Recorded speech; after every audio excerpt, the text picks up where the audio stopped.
A lot of this isn't going to make sense to you, and I'm sorry about that.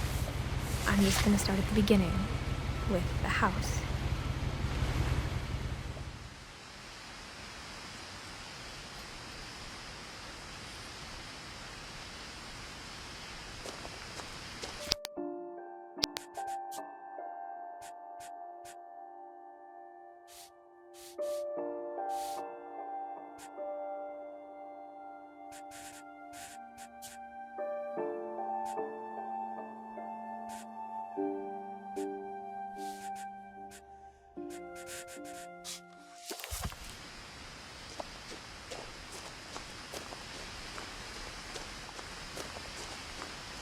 I lived here until I was 11, but I wasn't allowed inside half the rooms.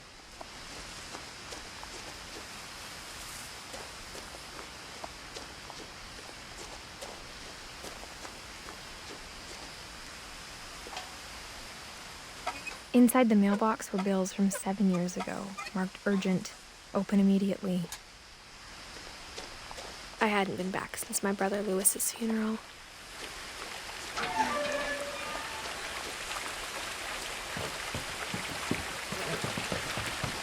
In her will, my mother left me a key, but didn't tell me what it unlocked. Maybe she thought I'd know, or she thought that the mystery would be enough to bring me back.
The truth is, even after I inherited the house, I never thought I'd come back to it. But now I had questions about my family that only the house knew the answers to. The woods around the house have always been uncomfortably silent, as if they're about to say something but never do.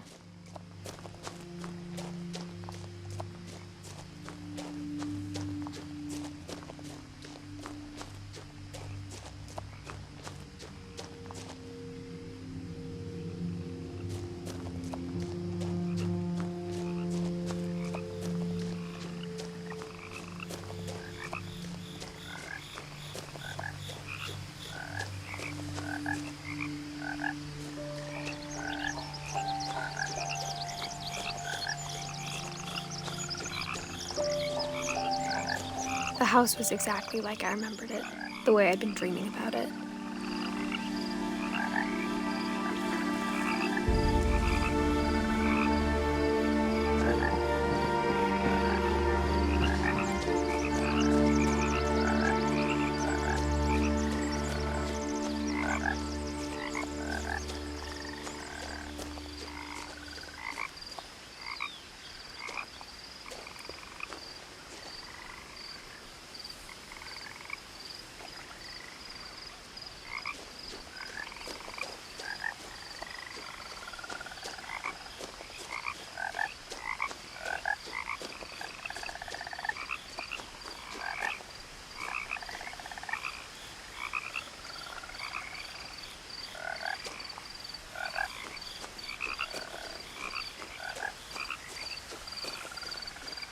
As a child, the house made me uncomfortable in a way I couldn't put into words.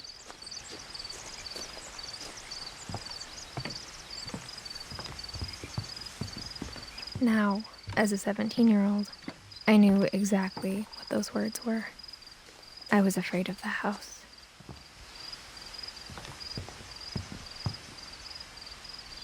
I hoped the key might unlock the front door.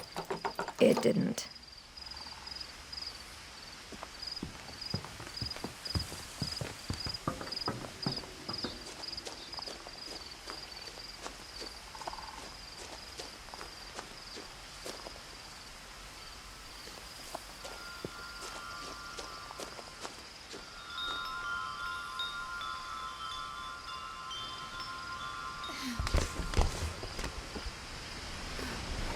Crawling through the doggy door used to be a lot easier when I was 11.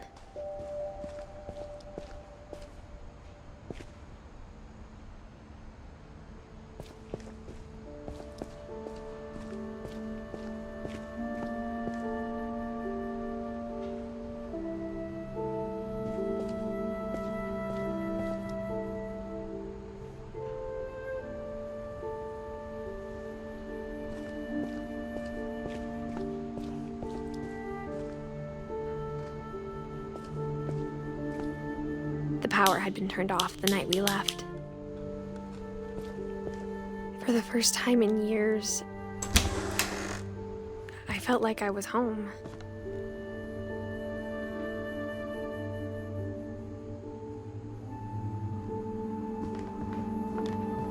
But instead of a family, there were just memories of one.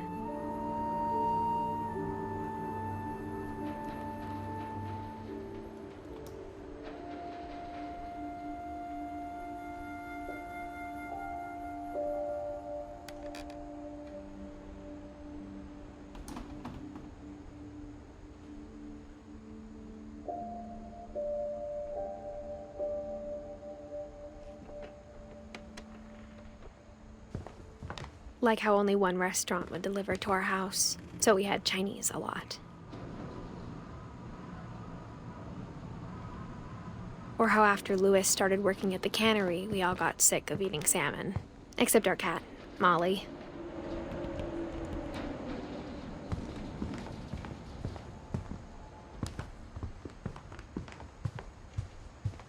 The table was still a wreck from the night we left. It was like a bomb had gone off, killing everyone but sparing the furniture.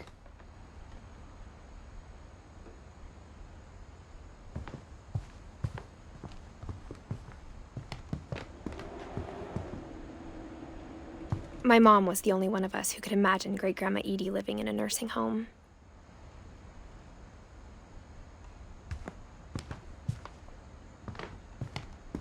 Nothing in the house looked abnormal.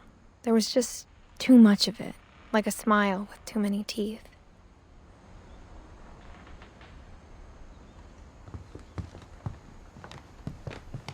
Even the fireplace had a story. Edie told me the bricks came from the original house, after it sank.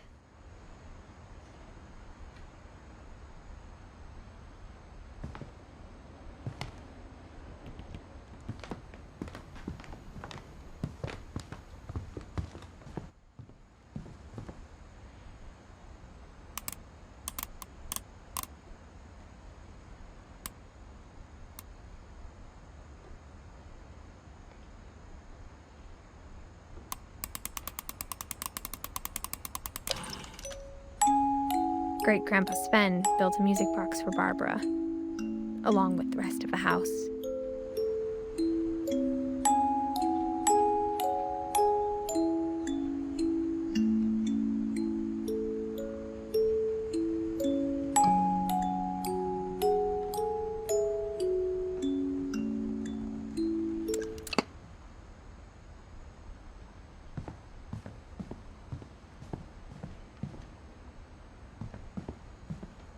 A lot of things got left behind in the whirlwind of that last night. My mom wasn't much of an optimist, but she never stopped believing that my brother Milton was alive.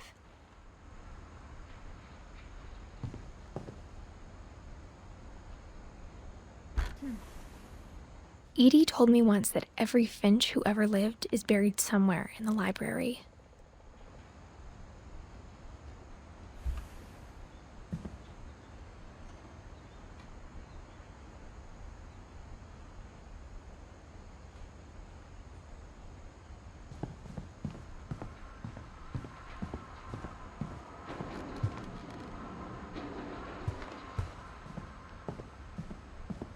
Mom always told me to stay out of the basement, so I wasn't too surprised when the key didn't fit.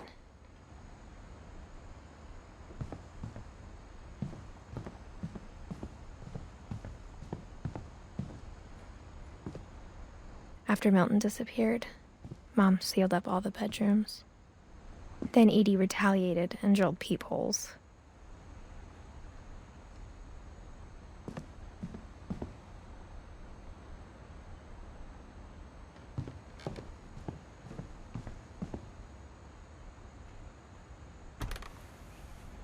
Molly always seemed like a girl I could imagine being friends with, if she hadn't died in 1947.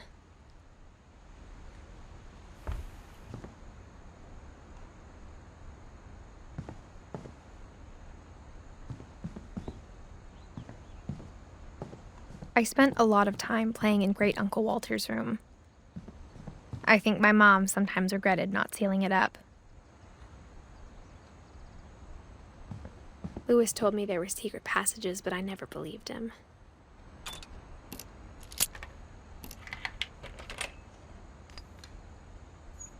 Turns out, my mom was really good at keeping secrets.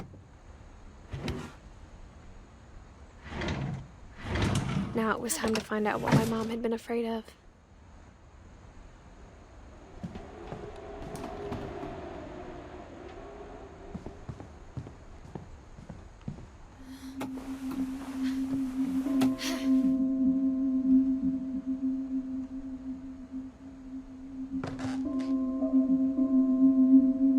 From the paintings on the wall, it was clear my brother Milton had been here before me.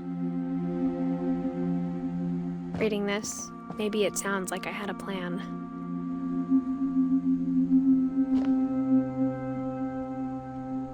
But I had no idea what was behind that door.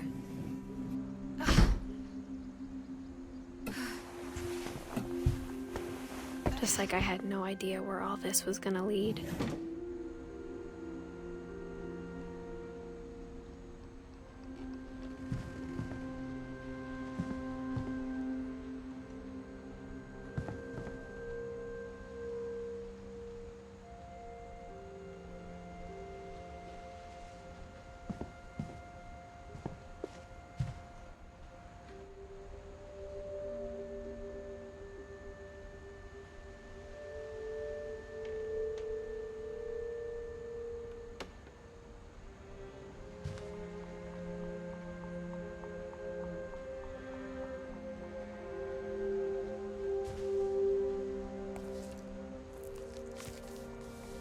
December 13th, 1947. Dear Diary, I'll be gone soon, but I wanted to tell somebody about what's gonna happen. It started when Mom sent me to bed without dinner. I woke up and I was starving, so I looked around for something to eat. The gerbil food was dry, but I didn't mind it.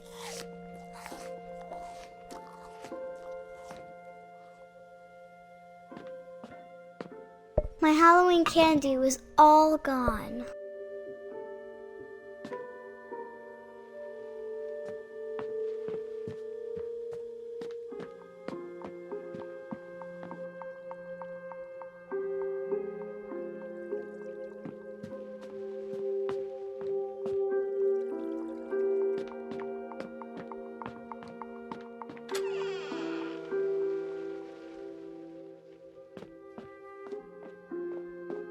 I ate a lot of things that night.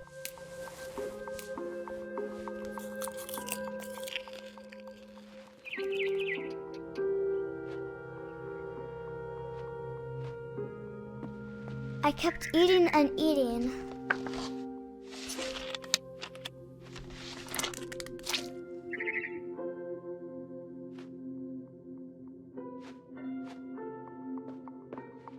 Then I heard chirping outside my window. It was a barn swallow going back to her nest. I reached out for her.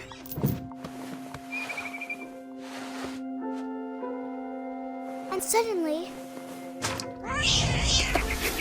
I was a cat.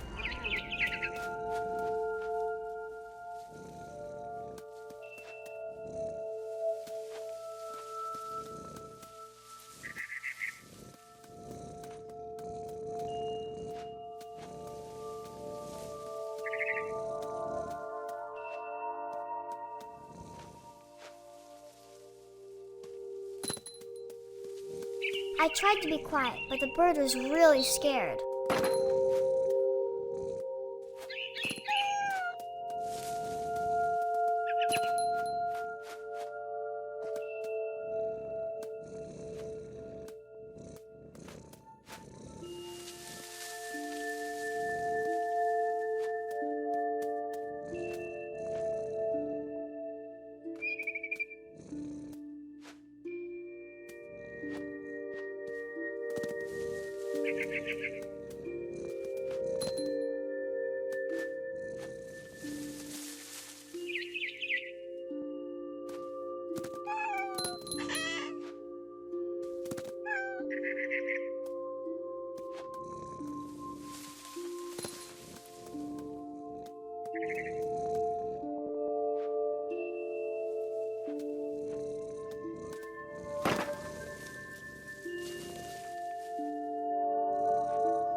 The babies were all gone.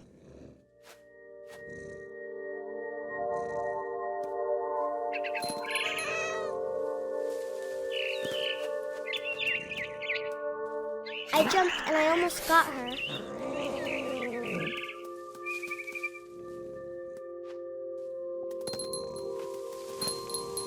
I could tell she was getting really tired.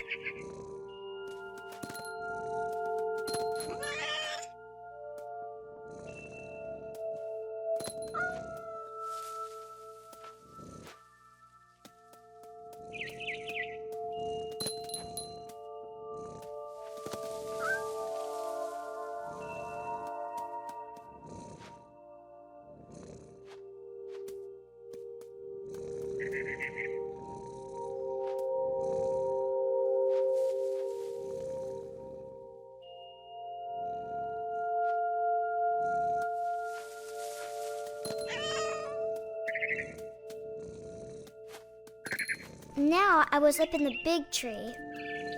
I promised Dad I wouldn't climb it anymore. All I cared about was eating that mama bird.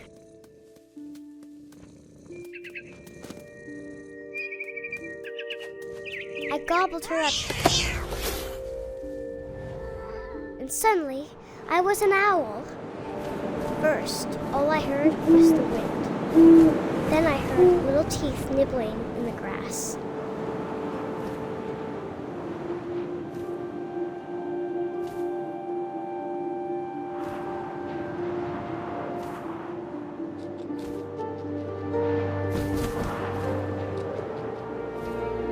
Rabbits.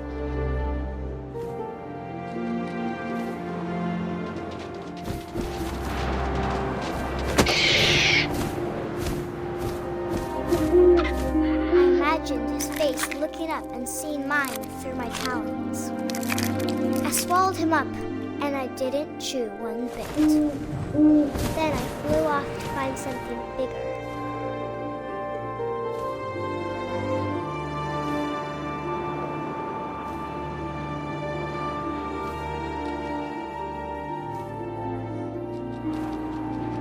A mama rabbit.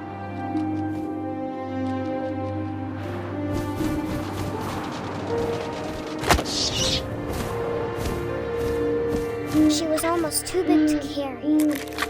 I started choking, but I couldn't stop eating. And suddenly, I was a shark.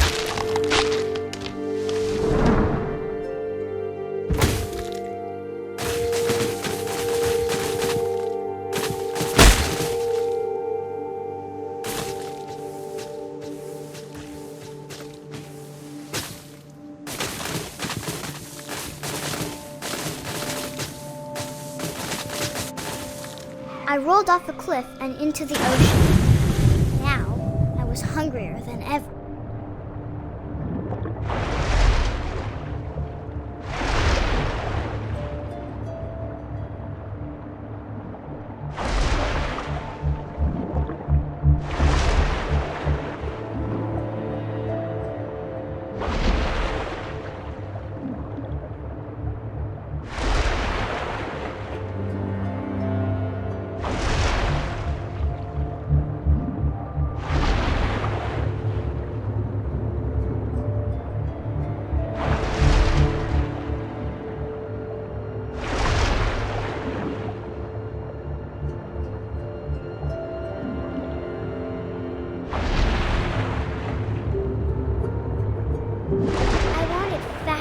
Juicy seals.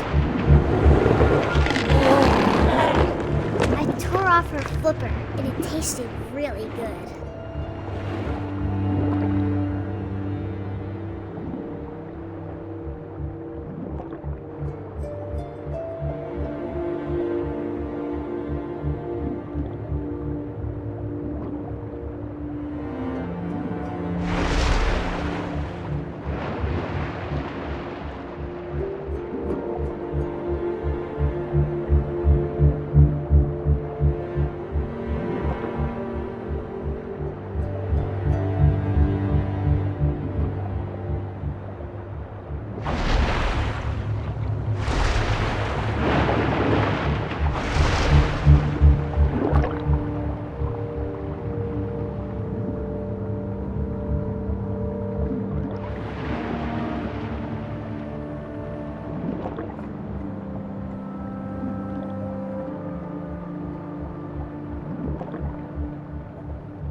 So hungry, I jumped out of the water.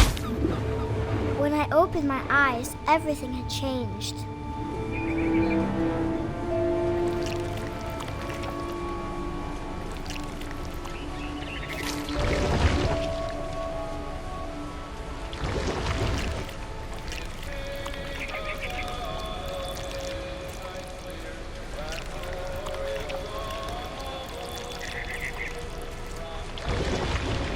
Now I was a monster, and I smelled people everywhere.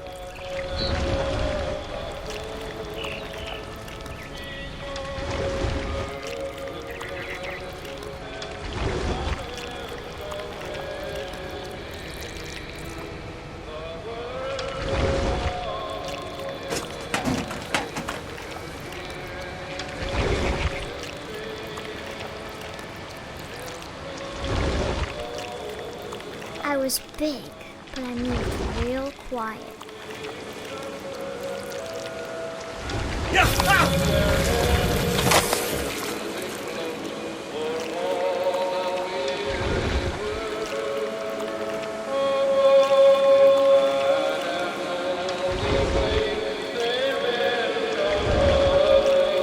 I wanted to stop, but also I didn't.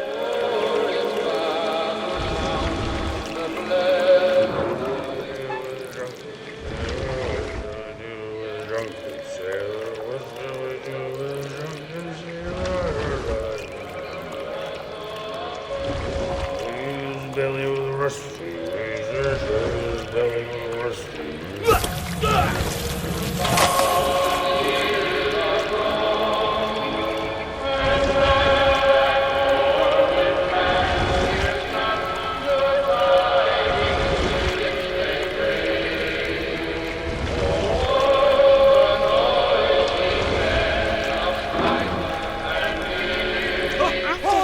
Passenger, I was still hungry. And across the water, I smelled something new. Something I had to have, so I swam towards it.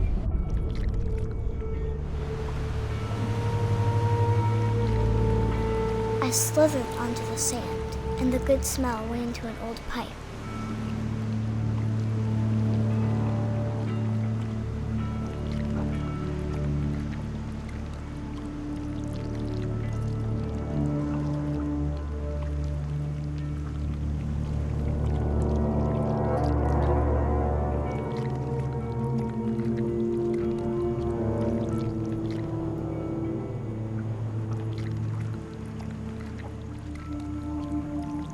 I got closer and closer.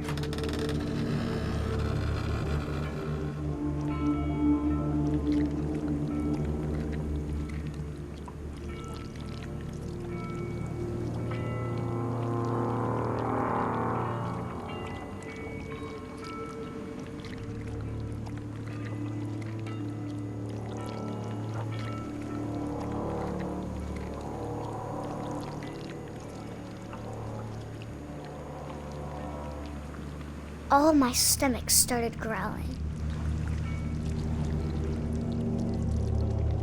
And suddenly, I was me again. I held my breath for a long time, but I couldn't hear anything.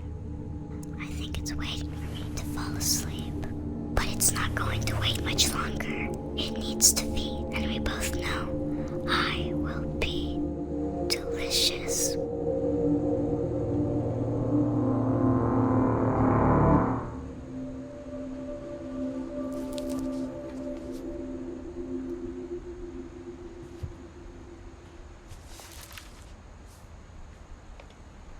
I'm not sure if I believed all of that, but I'm sure Edie would have.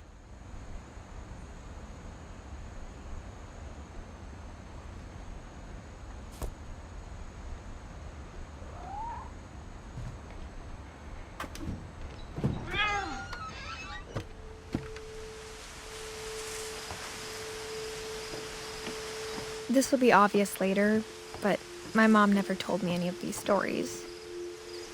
Edie would have, but Mom didn't like bringing up the past. Though, when we adopted a stray kitten, she was the one who named it Molly.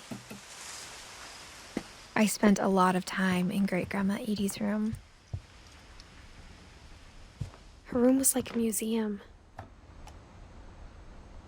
For 500 years, the Finches have been famous throughout Norway for their fortune. And Odin Finch buries the latest victims of the family curse, his wife Ingeborg, and their newborn son, Johan. On January 7th, 1937, he set sail with his family and his house, hoping to leave the curse behind. But 40-foot waves off the coast of Washington send the house and Odin to the bottom of the sea. Odin's daughter Edie, with husband Sven and baby Molly, step ashore on their new home, Orcas Island. Odin Finch is the first to be buried in the new family cemetery. His daughter Edie is already dreaming of a new Finch house.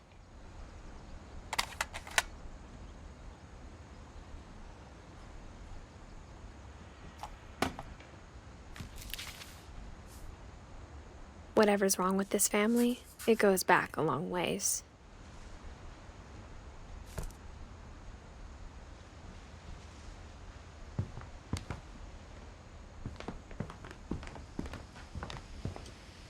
Louis died a week before we left, but Edie had already started to memorialize him.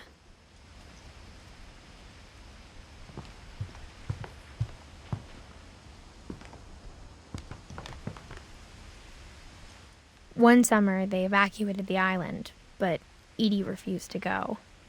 For a few weeks, she was a celebrity.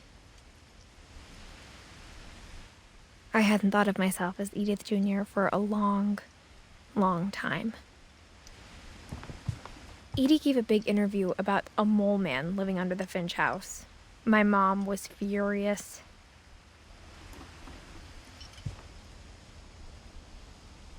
When Edie told people Sven was killed by a dragon, she could also have said he was building a dragon-shaped slide that collapsed.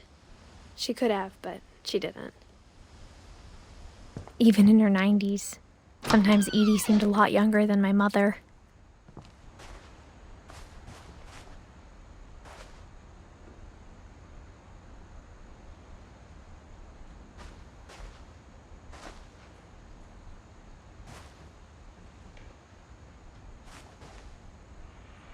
The only trace Grandpa Sam's first wife, Kay, left on the house was the pink bathroom. It was a pretty big trace.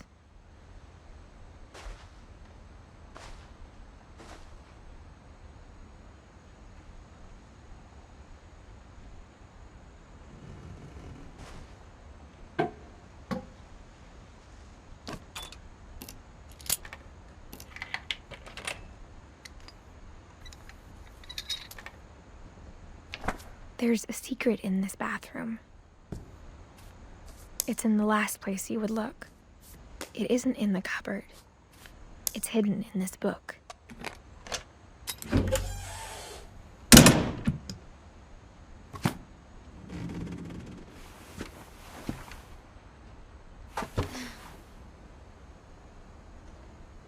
Sven gave Sam an old camera he'd refurbished. He never put it down.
I knew Grandpa Sam had a twin, and that he never talked about him. I guess my grandpa didn't like history any more than my mom did.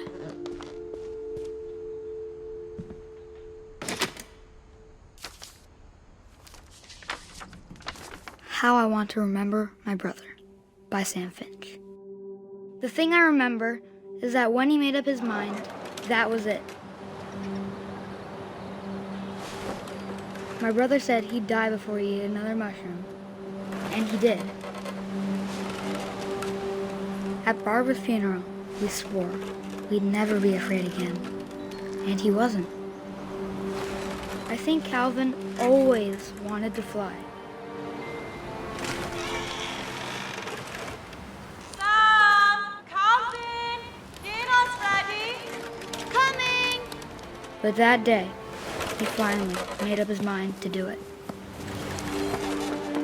I told him going around was impossible. Maybe if I hadn't said that.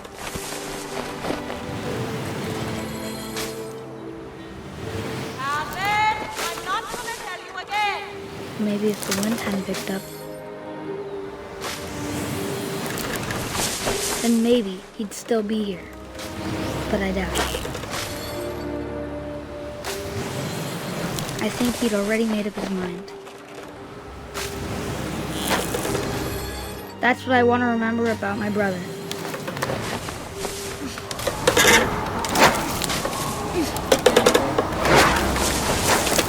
The day he made up his mind to fly. And he did.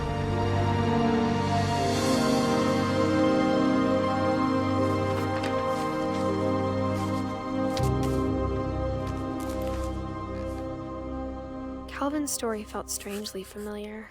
When I was younger, I remember trying to do the exact same thing.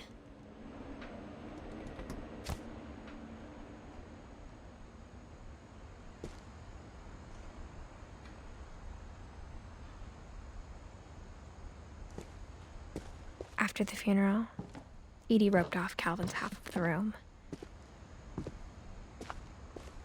Mom said Grandpa Sam enlisted at 18 and never set foot in the room again.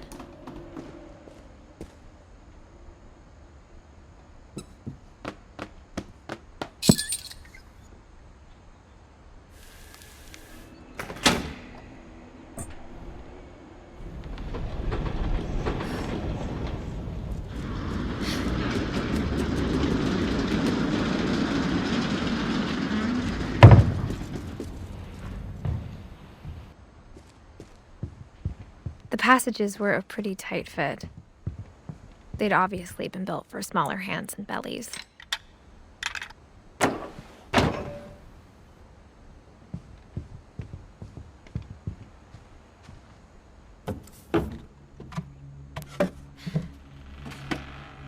Growing up, I always thought of Barbara as a child star.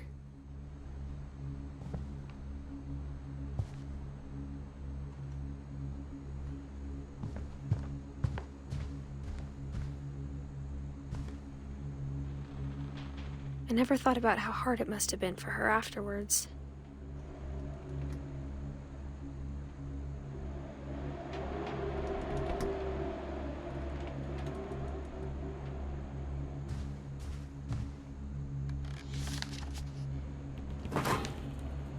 Of all the stories people wrote about Barbara's death, I'm surprised Edie saved this one.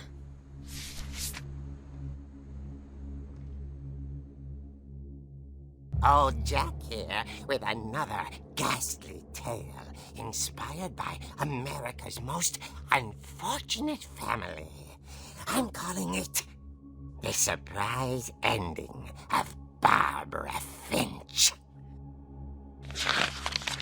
As a child star, Barbara was famous for her scream. Now at 16, she was all washed up. A has-been. But in a lucky break, she'd been asked to perform her signature scream at a local convention for monster movie fans. It was just the boost her career needed. Unfortunately, her scream hadn't aged well. Getting better. I think you just need the right motivation. Her biggest fan and current boyfriend, Rick, was about to demonstrate when... Now that was a great scream. It was Barbara's father, Sven. He'd slipped into a table saw and had to be rushed to the emergency room. So Barbara got stuck babysitting her youngest brother, Walter. Her convention comeback was cancelled. Okay, I'm hearing frustration, but I'm not hearing terror. What if I tried... A gang of hoodlums in Halloween masks have been terrorizing Orcas Island tonight. Police are urging residents to... That came from the basement. You're right! Also, I loved your delivery on that. Why is your basement door locked? Because my dad likes making puzzles and secret passages. There's a key hidden in the music box. The secret is to keep winding and winding until finally the key pops out. Thanks, babe. I'll be back in a sec. 20 minutes later, Rick hadn't returned. So Barbara went to look for him, right on cue. She reached for the music box.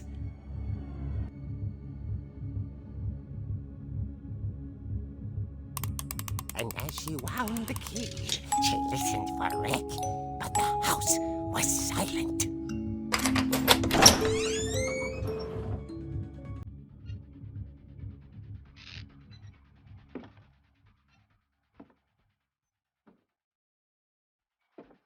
She found Rick's crutch and imagined the worst.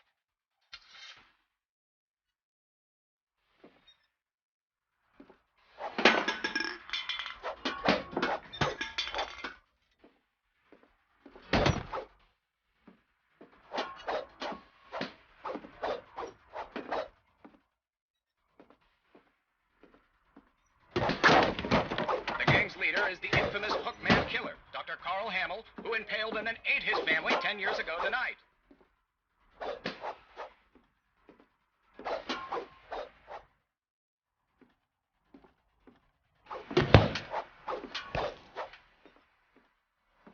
The old Finch rattled and grew still. Oh dear! Oh! Rick? Barb, relax. I was just trying to scare you to help you find your scream. Well, I'm not scared, Rick. I'm furious. Then act furious. All I'm getting from you now is that you're hurt and confused and She threw him out, but she kept a little something to remember him by. Barb, have you seen my other crutch? And she was still holding it when she fell asleep watching the late picture show. Hours later... Barbara! Walter, what's going on up there? Ah! Okay, I'm coming up, but if this is a trick, you're dead, Walter.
Barbara. Okay, Barbara, there's gotta be another way out of here. That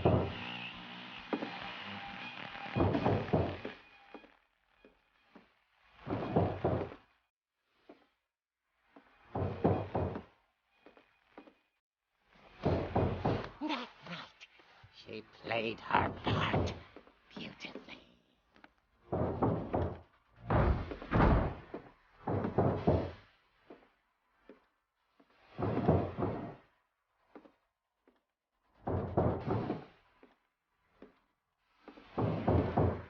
Molly's door hadn't been opened in years.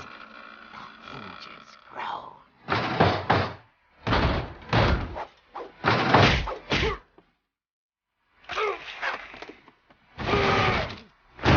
He wasn't moving, but she sensed the story might not be over yet.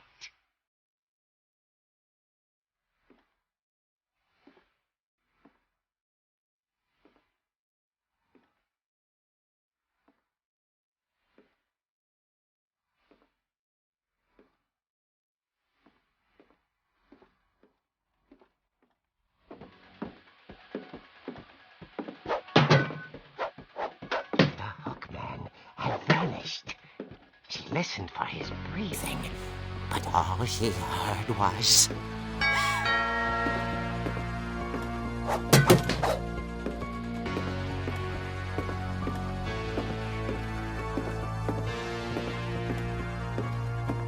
Someone at the door was dying to speak to young Barbara.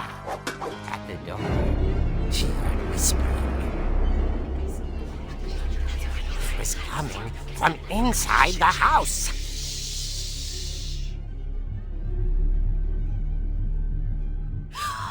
Oh dear.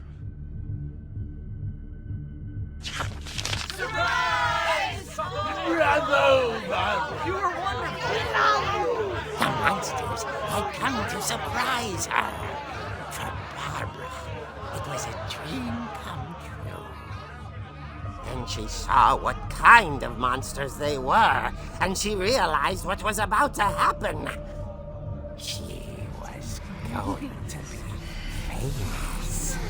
And with her final breath, Barbara Finch gave the performance of her life.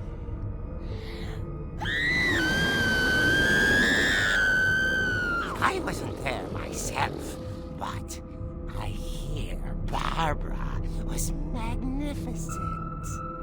Poor girl. She had a taste for stardom.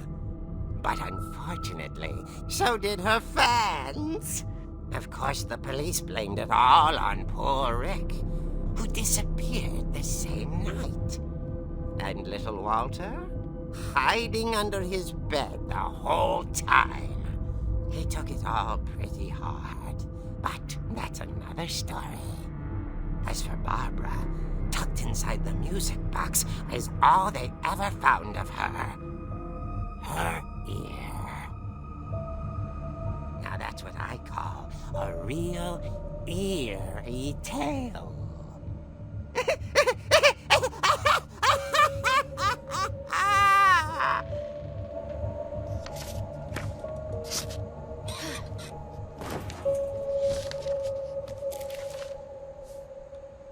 Edie told me all Barbara wanted was to be remembered, as absurd as that comic was. Maybe what Edie saw was a happy ending.